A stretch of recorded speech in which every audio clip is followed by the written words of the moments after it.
কনকনে শীতের মধ্যেও সকাল সকাল মাঠে হাজির বসুন্ধরা ফুটবল একাডেমির খুদে ফুটবলাররা। বৈরী আবহাওয়া কিংবা শীতের সকালের ঠান্ডা পরিবেশ কোনো কিছুই তাদের থামিয়ে রাখতে পারেনি। নিজ স্বপ্নকে ছোঁয়ার জন্য নিয়মিত মাঠে প্র্যাকটিস চালিয়ে যাচ্ছেন তারা। গত বছরের অক্টোবর থেকেই বসুন্ধরার অত্যাধুনিক একাডেমিক মাঠে নিয়মিত ঘাম ঝরাচ্ছেন তারা। সবার লক্ষ্য একটাই, জাতীয় দলের একজন গুরুত্বপূর্ণ সদস্য হিসেবে নিজেকে গড়ে তোলা। যার কারণে বসুন্ধরার এই একাডেমিকেই বেছে নিয়েছেন তারা। দেশের বিভিন্ন প্রান্ত থেকে ছুটে এসেছেন খুদে ফুটবলাররা। অভিভাবকদের আশা ভরসার জায়গাও দখল করে নিয়েছেন বসুন্ধরা একাডেমির স্টাফরা। খুদে ফুটবলারদের জন্য স্টাফ এবং কোচদের নিবেদন, আকাশ ছোঁয়ার স্বপ্ন দেখাচ্ছে এসব ফুটবলার এবং অভিভাবকদের।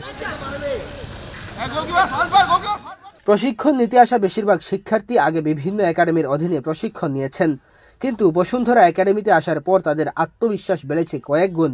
একই সাথে কোচিং প্যানেলের সহায়তায় তারা তাদের ভুলগুলো শুধরে আরও বেশি পরিপক্ক হয়ে উঠছেন।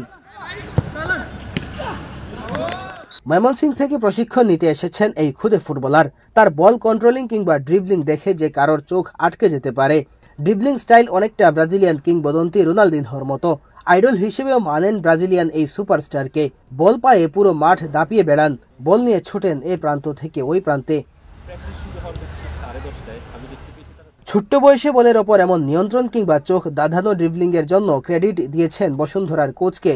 বললেন, কোচদের অক্লান্ত পরিশ্রমের কারণেই তারা দিন দিন আরও বেশি পরিণত হয়ে উঠছেন। ড্রিবলিংয়ে আমি রোনালদিনহোকে ফলো করি, আর মেসি, নেইমার এদের সবাইকে ফলো করি। আমাকে অনেক হেল্প করে। তারা বলে যে আমি যদি প্র্যাকটিস মিস দিই, তারা রাগারাগি করে অনেক কথা বলে যে প্র্যাকটিস মিস দিবা না, ভালো মতো খাবা, করবে, সব দিক দিয়ে সাহায্য করে। প্রতিদিন দেখা হয় প্র্যাকটিসে, তারা আমার সাথে ভালো ব্যবহার করে, তাদের সাথে প্র্যাকটিস করে নিই।